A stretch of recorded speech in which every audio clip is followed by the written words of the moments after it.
Stell dir vor, es gäbe Gefühle, Situationen oder Gedanken, für die deine Sprache gar kein eigenes Wort kennt. Im Deutschen gibt es genau solche Wörter.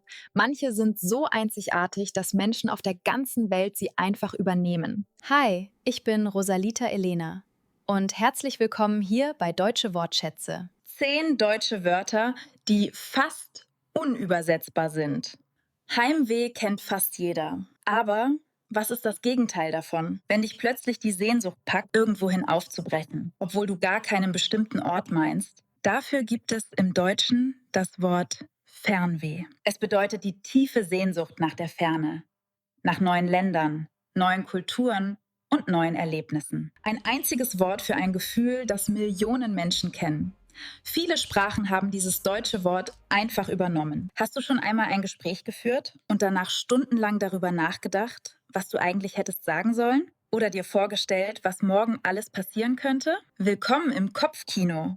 So nennt man im Deutschen die Bilder, Geschichten und Szenen, die unser Gehirn ganz von allein abspielt. Ein Kino ohne Leinwand. Und das nächste Wort, das weltweit nach seinesgleichen sucht. Manche verlieren bei Stress den Appetit. Andere greifen zuerst zur Schokolade oder bestellen nachts noch eine Pizza. Die zusätzlichen Kilos, die aus Frust, Sorgen oder Liebeskummer entstehen, nennt man im Deutschen Kummerspeck. Zugegeben ein ziemlich lustiges Wort, aber jeder weiß sofort, was gemeint ist. Du möchtest etwas verbessern und am Ende ist alles noch schlimmer als vorher. Genau dafür gibt es im Deutschen ein einziges Wort: verschlimmbessern.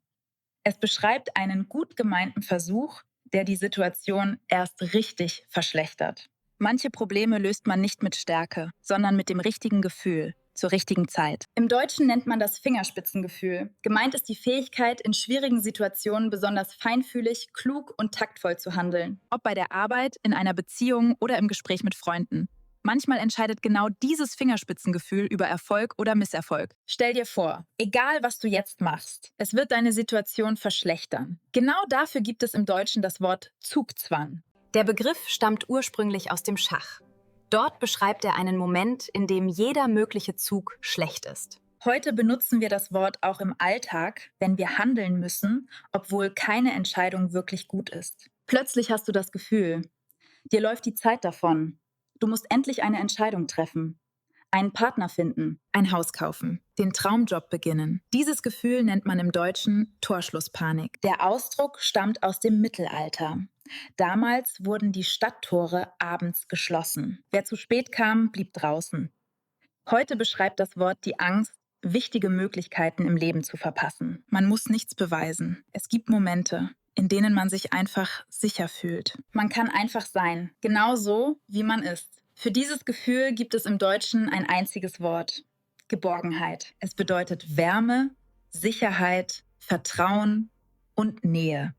Alles gleichzeitig. Genau deshalb fällt es vielen Sprachen schwer, dieses Wort mit nur einem einzigen Begriff zu übersetzen. Und jetzt kommt vielleicht das schönste deutsche Wort überhaupt. Es ist mehr als ein Wunsch, mehr als Hoffnung, mehr als Vermissen. Sehnsucht beschreibt das tiefe Verlangen nach etwas, das weit entfernt sein kann. Ein Ort, ein Mensch, eine Zeit oder sogar ein Leben, das es vielleicht niemals geben wird. Viele Sprachwissenschaftler halten Sehnsucht für eines der schönsten und schwierigsten Wörter der deutschen Sprache. Und vielleicht ist genau das der Grund, warum Menschen auf der ganzen Welt von diesem Wort fasziniert sind. Kennst du dieses kleine, heimliche Grinsen, wenn jemand, der vorher besonders arrogant war, plötzlich auf die Nase fällt? Genau dafür gibt es im Deutschen ein eigenes Wort: Schadenfreude.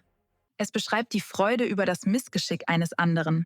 So treffend, dass viele Sprachen das deutsche Wort einfach übernommen haben. Im Englischen und Spanischen bis hin zum Japanischen oder Koreanischen sagt man oft einfach Schadenfreude. Welches dieser 10 Wörter hat dich am meisten überrascht? Kennst du noch ein deutsches Wort, das es in anderen Sprachen kaum gibt? Schreib es unten in die Kommentare.